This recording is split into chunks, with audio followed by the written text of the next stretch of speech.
Amari Cooper to the Cowboys feels more desperate than dreamy,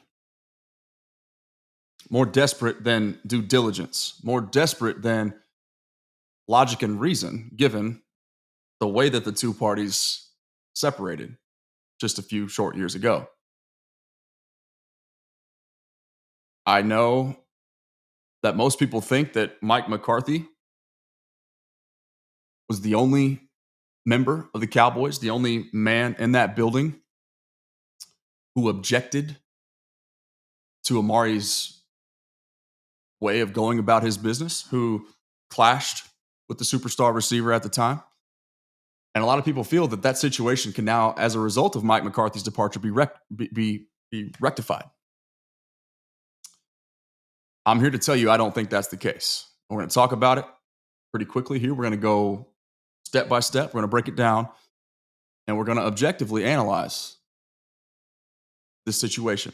Look at it from both sides, but come to a conclusion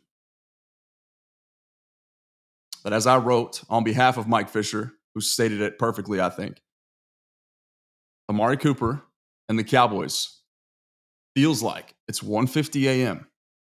closing time, right? We can all picture the song. We can all hear it singing in our heads. I'm ugly. She's ugly. Both desperate and a little bit lonely. So maybe, just maybe.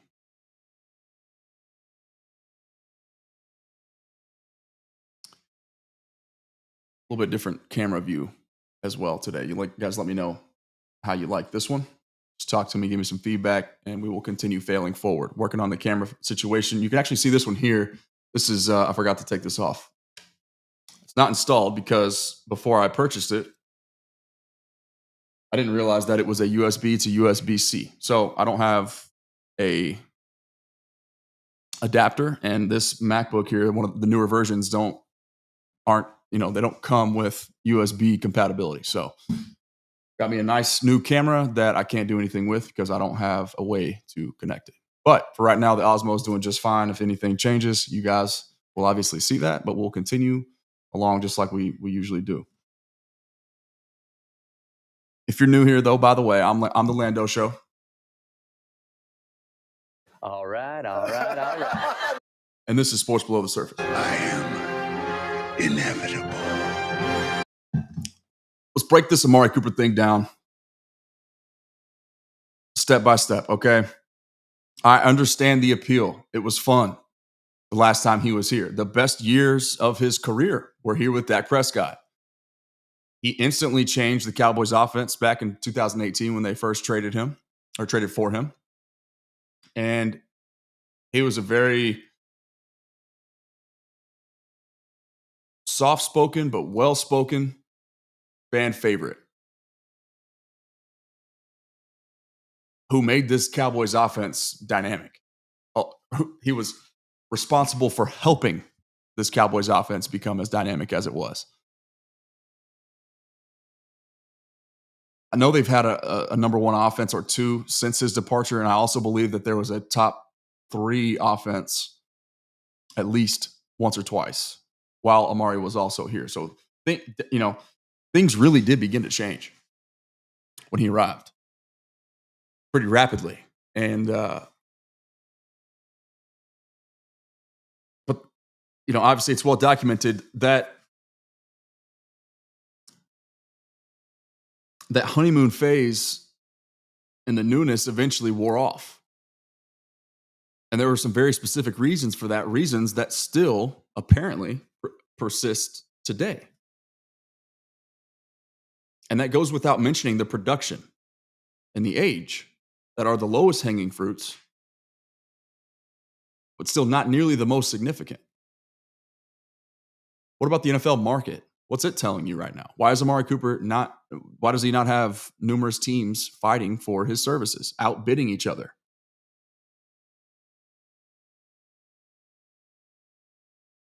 Why is he still a free agent? Why did the Bills feel that Elijah Moore, I also wrote about him today, by the way, CowboysCountry.com. was a better complement to their array of pass catching talent than Amari Cooper was? Why wasn't he productive with a player like Josh Allen?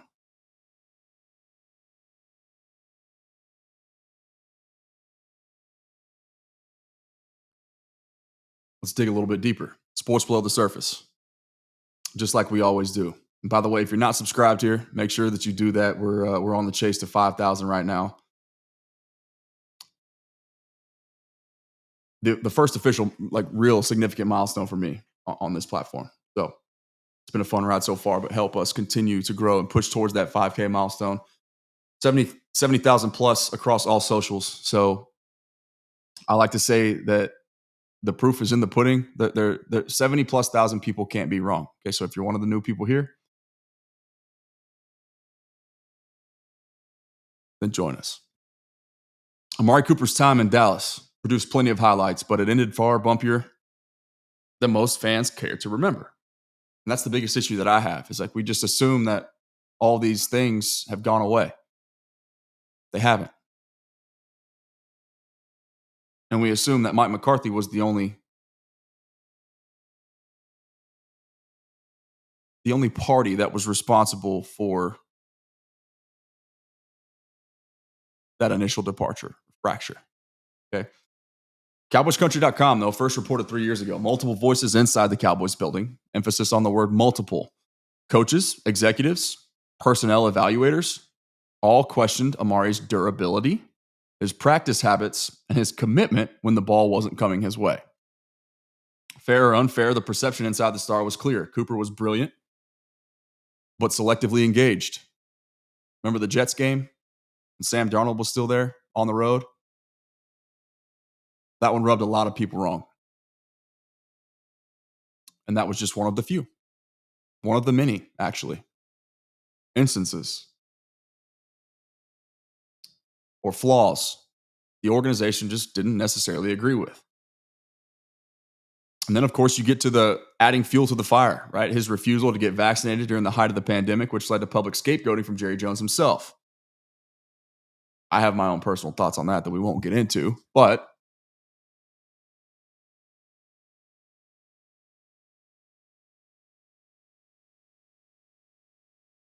I would feel some type of way too if I were Amari about that.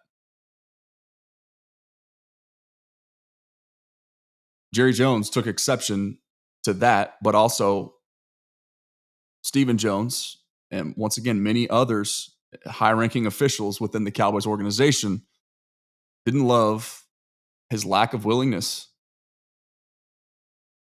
to participate when the ball wasn't coming his way, his ability to play through injury, his unwillingness to practice. Always had nicks, always had bruises, always had reasons for why he couldn't participate. And I want somebody to tell me, because I've asked this question to Mike Fisher, and he said that he was never sure about this. I feel like I remember it being reported at the time. Once again, this is just, consider it speculation right now because I don't have facts about this.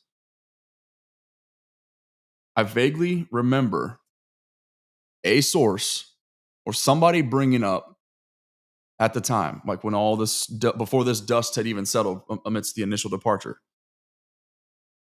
of Dak not necessarily standing up and pounding the table for Amari when asked how he felt. So with that information, assuming it's true, once again, I don't want to assume. I don't want to speculate either, but if that were the case, if my memory does serve me correctly,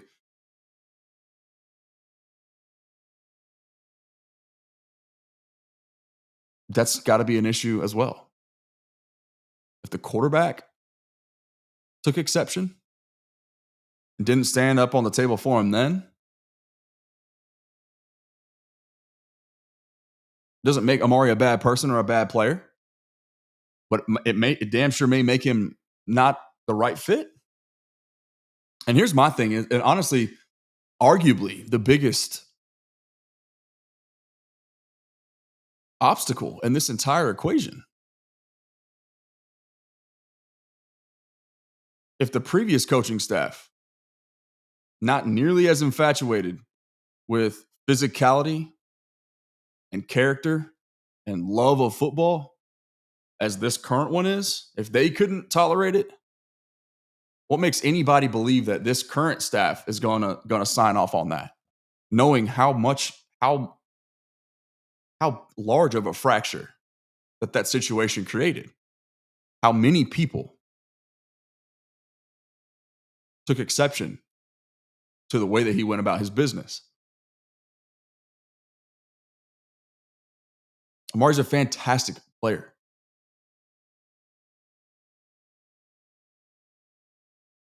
And I would be excited if they brought him back. Honestly, like I think I would love to see it if he can truly turn back the clock a little bit and get back to 26-year-old Amari. He's 30 now.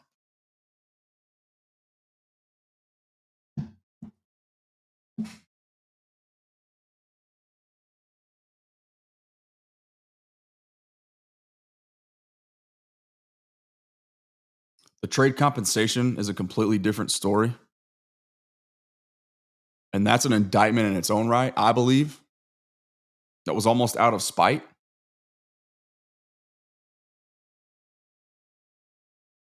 And I don't know if any Cowboys fan would or should ever forgive the Joneses for that, only receiving, what was it, a fifth round pick in exchange for his services. A $20+ million receiver.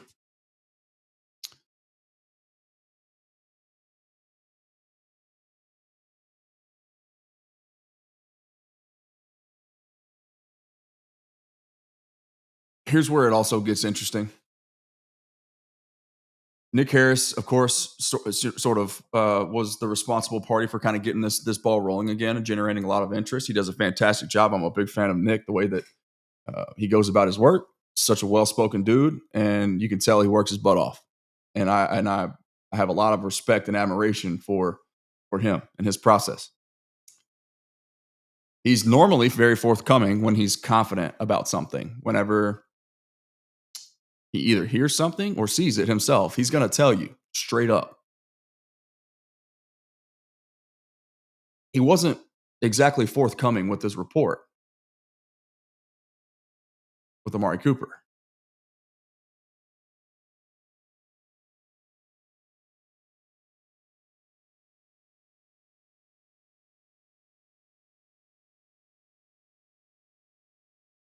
It was something to the tune of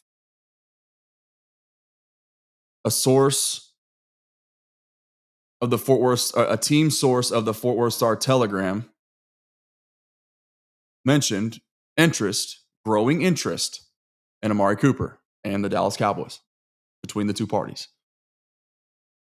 But my initial response and reaction that you guys saw that I posted, the reel that I posted, the short, whatever you want to call it, on this topic, that was one of the very first things that jumped out to me. And so I did the best that I could to creatively convey that message. And I'll share it with you right here.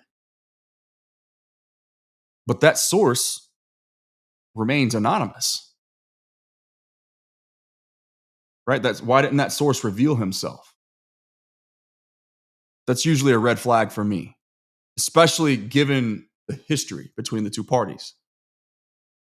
This is a headline maker. Okay? So whether that source was credible or not, I don't want to say that it wasn't. But we know as Cowboys fans that even the most credible source, the Joneses themselves, oftentimes willingly mislead us with nothing else in mind other than headlines.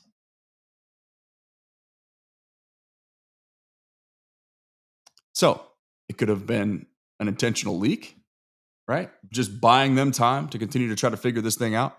By the way, it's worth mentioning, I misreported a few weeks ago, and I want to own this as well. I wrote on CowboysCountry.com that May 2nd was the deadline for the compensatory draft pick formula to end. So, in other words, after May 2nd, I wrote that after May 2nd, then any prospective free agent that the Cowboys sign, regardless of how much they sign him for, has no impact on their comp pick formula. That date was actually April 29th. not May 2nd. So my brain, for some reason, processed that the title, the date of that article being published was May 2nd of 2024. So for some reason, my brain processed that as the actual date, when the deadline date. So it was really 3 days before when I initially reported it. But needless to say, that April 29th deadline has obviously already come and gone. So regardless of who the Cowboys are interested in bringing in, free agent, trade, or otherwise, trades don't qualify anyways, but they can sign anybody they want, and it's not going to mess up with their comp formula. Now, there's not any receiver out there, I don't believe, as a free agent that would impact that formula anyways, because there's nobody that's going to be worth paying more than a few $1 million. And that includes Amari Cooper. Right. But here's that the aforementioned. Make sure you guys are viewing my screen here. I don't think you will. There's growing interest between the Cowboys and Amari Cooper. I know that certain sources have or certain websites have told you that certain sources are saying certain things, but until those sources reveal themselves, then I will continue to remain skeptical and stand by everything that I said about 6 months ago. Amari ain't happening. Okay, but I do think that my guy Mike Fisher said it best when he stated his analogy for you. It's 1:50 a.m. Okay, closing time. Right. Thought that was. I still laugh at that. I'm ugly. She's ugly, but we're both lonely. So maybe, just maybe, the league is telling you what Amari Cooper's value is. Why isn't there a bidding war for his services? Okay, look at the age, look at the production. Those are the lowest hanging fruits to peek at very quickly. Okay, it doesn't take an expert or a below the surface enthusiast to see what that will tell you. But there's way more than what meets the public eye, or that at least what the public is willing to admit or talk about. Shrinkage, as Mike Fisher put it, once again, 6 months ago. There are things that happen behind the scenes, and there are countless other questions around this particular player with this particular organization. There's no growing interest. The only thing that's growing, though, I will candidly admit, is desperation.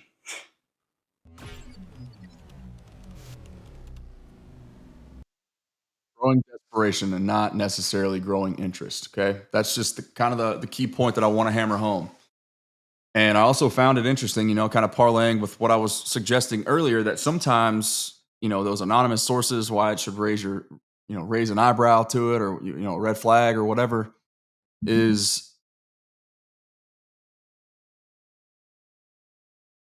multiple different people. I know Brian Broaddus was one of them that I heard mention it. Somebody else, and forgive me if that, whoever it was, their name is slipping, but they both mentioned, they asked that question.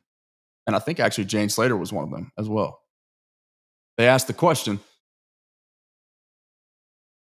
is the Amari Cooper thing real? And the response was, well, we're looking at all kinds of different receivers right now. So it was like they kind of, both of the sources, whoever it was, that Jane and that Brian, and I think maybe one other person was talking. I think Bobby Belt said it as well. If Bobby wasn't one of the ones that said it, then forgive me. But I'll be better about actually writing down all my sources as far as my reference points are concerned in the future. But is that not, it's almost like they're kind of openly and candidly playing the game, playing us, right? Assuming what they're saying is true. It's like they create this leak, generate all this hype, interest, right?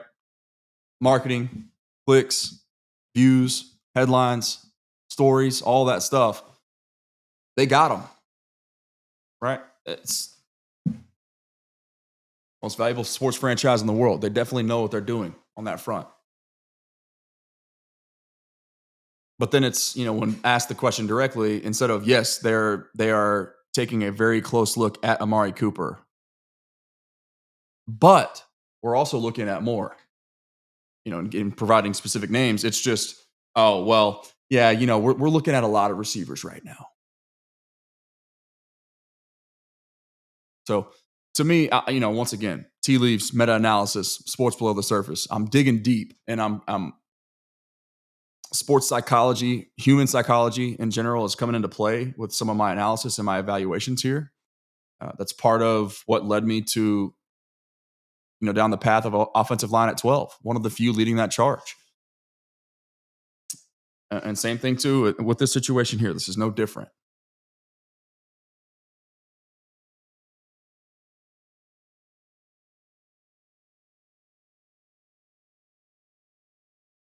I don't see this situation resolving itself. I don't.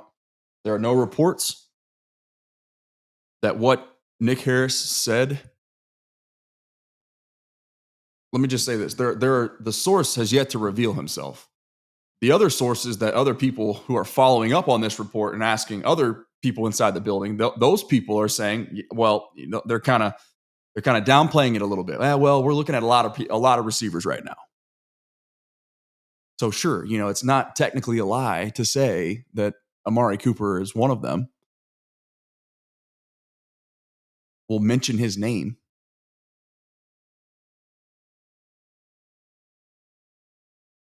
In our team meetings. We'll write his name down. We'll put him on a PowerPoint presentation as a name that, we're considering. They should. It's due diligence. They absolutely should.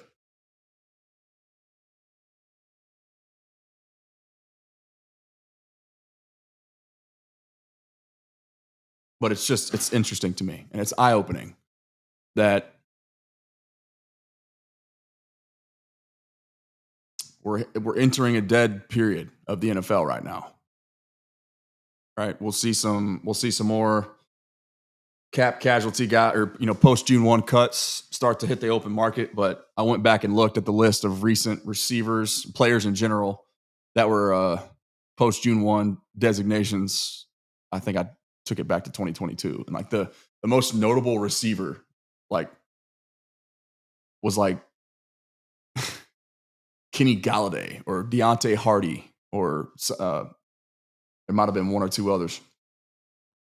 But names that just even the casual fan might know, much less be an impact, player for you, wide receiver too. It is also worth mentioning. I've done it before. I don't know if I've mentioned it on here yet, but we haven't seen enough from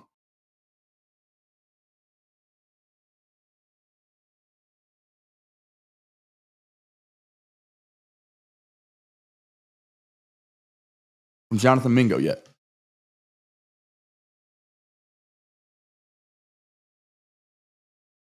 We don't know. He hasn't played with Dak.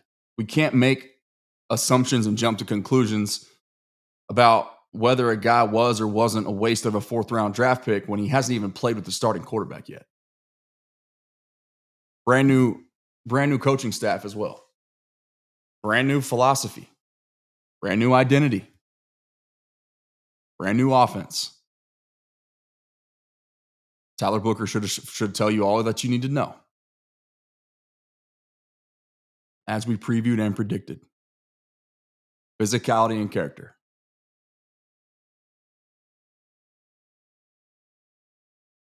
We're just connecting dots, guys. That's all we're doing here.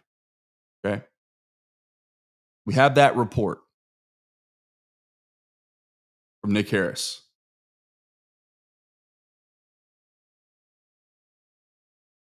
But once again, as Fish mentions, that's not the vibe and the indication that he's getting from his sources inside the building.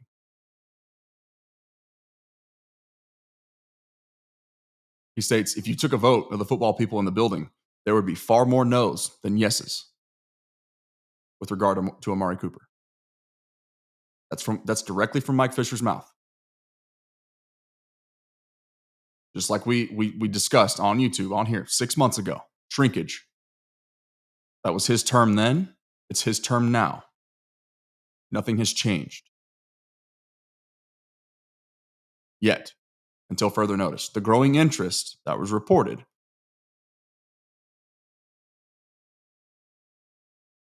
was either a lie or it was blatant public manipulation, a marketing ploy. And I don't mean in regards to Nick Harris. He's doing his job. He can only report what somebody tells him. And that's exactly what he did.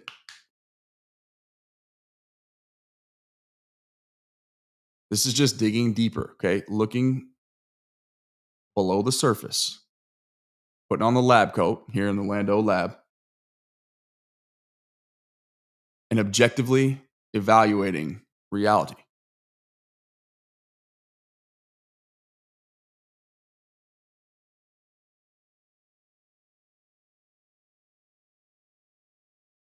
The Cowboys will tell you that they feel very good about Jonathan Mingo.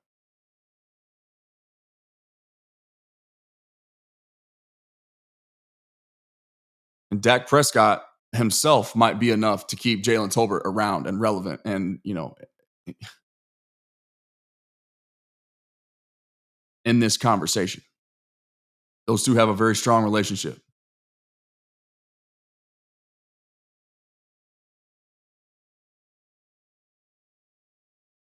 But unless the Joneses can absolutely do as they have mentioned, keep teasing that they have been looking to do with trading for an explosive and veteran wide receiver, they're not just going to make a move that doesn't move the needle.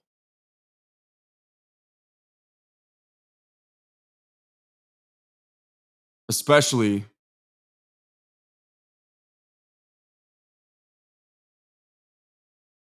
when that needle may leave everything that they've built so far a little bit more vulnerable than they would like to be. You better run block your butt off in this offense. You better practice hard.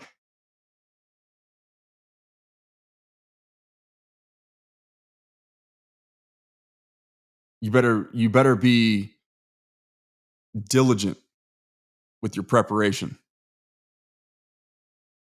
And you better be ready to compete for a spot.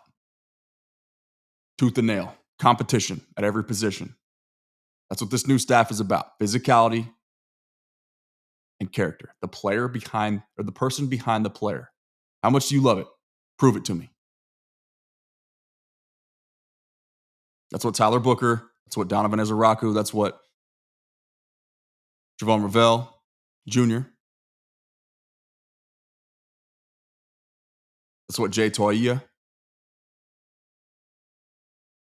that's what Tommy King, Aking Basote.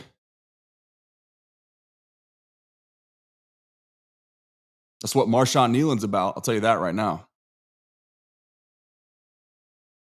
Micah Parsons proven it with his leadership. All in.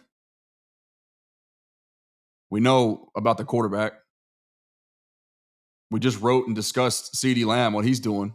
$1.3 million a year, $50,000 every 2 weeks on his body. Or I think he said $40,000 every 2 weeks.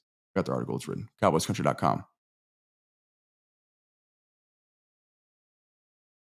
Amari Cooper is an incredibly smart and talented guy. He's calculated, cerebral, as I wrote in this article here. And you could imagine how a player like him would certainly appeal to somebody like Brian Schottenheimer, his love of football and the IQ that goes along with it. But once again, age, declining production, and a stone cold NFL market on behalf of Amari Cooper suggests that this whole momentum thing, this growing interest between Amari and the Dallas Cowboys is much more desperation from fans than movement from the actual team.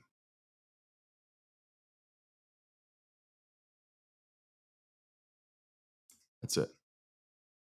Appreciate you guys watching. For tapping in, for hitting that subscribe button as always. Liking the video, that's the easiest and best way to help me out, honestly. Let me go ahead and maximize this screen here. I'm sorry about that. I didn't realize I still had that much blank space behind the article here.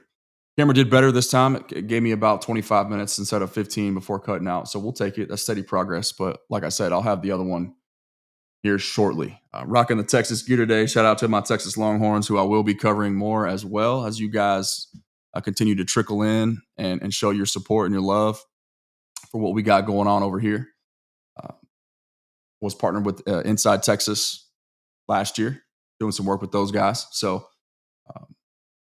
it's a really fun time to be a Texas Longhorns fan right now. More than just football, obviously. But the official partner of the Lando show is Waggle. I'm not rocking Waggle today. That's rare. It's one of the few occasions that you will ever see. But don't get used to it.